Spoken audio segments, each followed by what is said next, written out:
Do-be-do-do-do.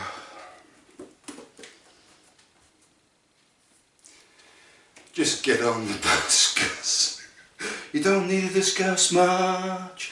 Hello and welcome back to another madness-inducing edition from the Blackfoot Book Club, and my fourth self-published book and first on Liverpool Football Club, Chasing the Impossible and the Sword of Damocles. And without any further singing or ado, City capitulate at a white-hot Anfield.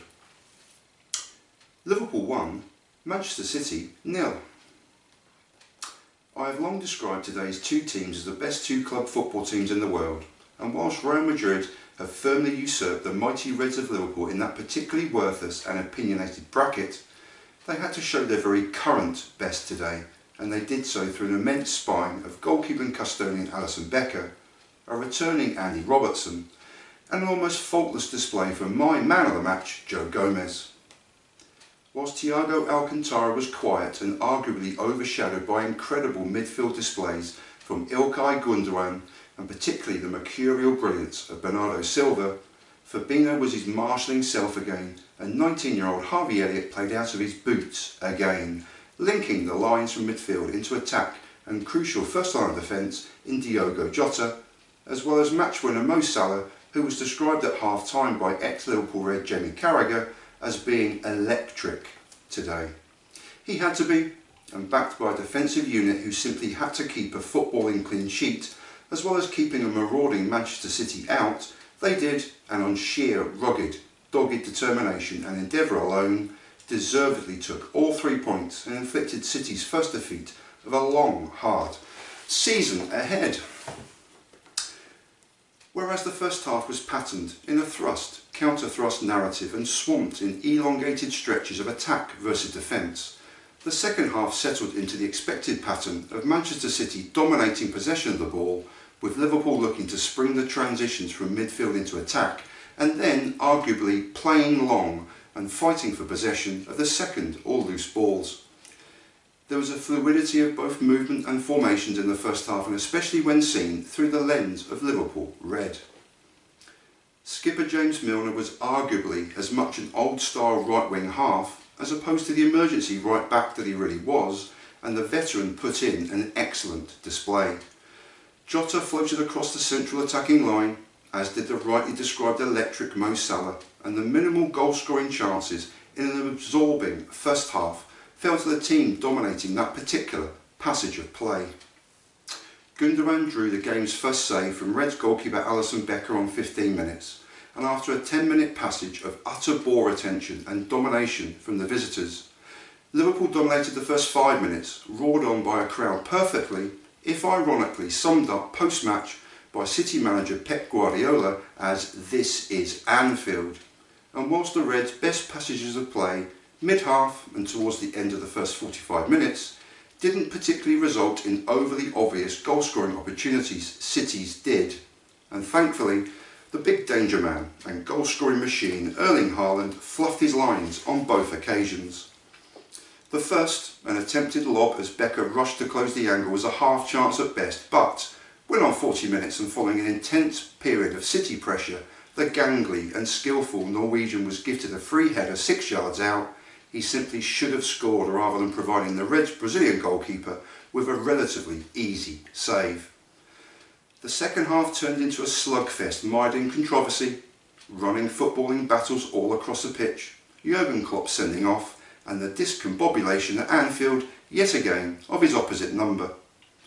Guardiola cracked once more as there was his knowing gesture to the Anfield crowd after the disallowing of Phil Foden's perfectly legitimate goal, and then there was that goal, an almost replica of the winning goal against City's neighbours across Manchester all those pre-pandemic years ago, as Alisson Becker arrowed a perfect kick downfield for Mo Salah to stride clear of an absent defence before slotting past an advancing Ederson in the City goal.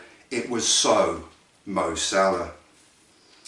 Never mind the cool finish, amid a cacophony of noise inside Liverpool's famed old stadium, it was the look at his worshippers on the Kop. Chest puffed, did you see that? This is what I do, this is who I am, and beautifully, the cold, steely glare of a poker player with the winning hand.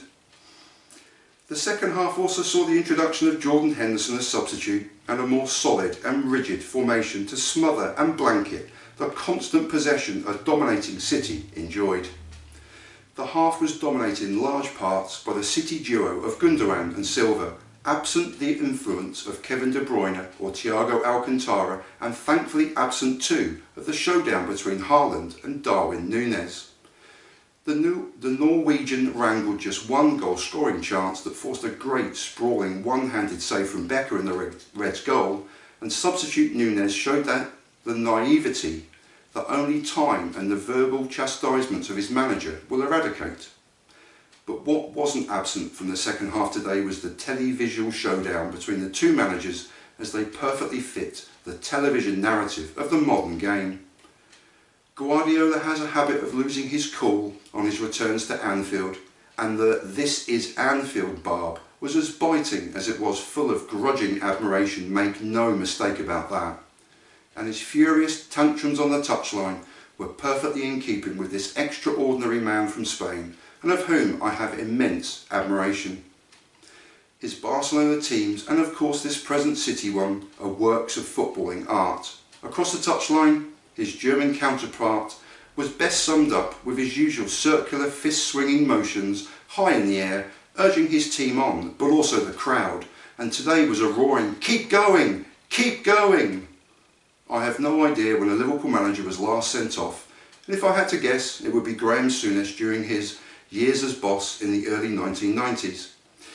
His righteous anger over the treatment of Mo Salah and the non-decision of a free kick was as justifiable as it was ill-advised, but also incredibly typical of the man, as well as the conductor of his orchestra of fans in the white heat of a desperately needed win. I utterly despise VAR with every fibre of my footballing soul. Its matrix-like inclusion is killing the once beautiful game in a death of 1,000 television replays. But it's here to stay, and it won't kill the beautiful game exactly, just continue to mould it into a perfectly imperfect morass of meaningless replays for a crowd of tourists rather than football fans, and those special football fans I miss being amongst, as they made one hell of a racket today. Phil Foden's goal on 54 minutes should have stood and was incorrectly chalked off, deleted, after the unwanted intrusion of a man watching the game on a television screen 100 miles away. So joylessly soulless. But it was, and despite the territory and ball possession enjoyed by City in the second half, Liverpool just shaded the deserving of this most crucial of wins. Deserving or not, City have lost for the first time this season and now find themselves 4 points behind Arsenal in what will become a two-horse race for the Premier League come the resumption after the World Cup in November and December. On matters red, I'll close by saying how beautiful it was to hear the Beatles-inspired "I'm so glad that Jurgen is a Red" belted out around that famous old stadium, and in an atmosphere rightly described post-match by Gary Neville as an underdog crowd. Anfield loves an underdog on occasions such as these, appreciates them when bested by a visiting dog, and roars and revels in the atmosphere created when cheering on a somewhat beleaguered and out of sorts and under strength home team. The recent public and political outing of Gary Neville as anything but the Mancunian messiah many believe him to be, and putting aside my footballing distaste for his unbelievable football career in the red shirt of Manchester United, he made an incredibly astute point post-match, and often does on matters of the beautiful game.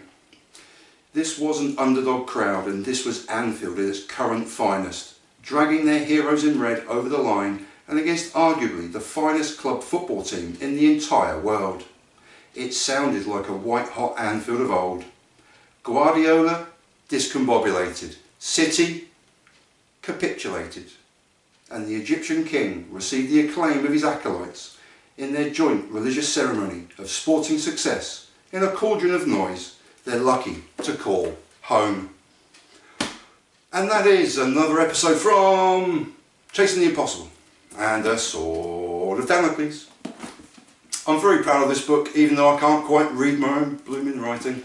But I do thank you for watching, and I'll leave you in peace as I always do, and in solidarity, and I truly thank you for watching. Peace everyone, and take it easy out there.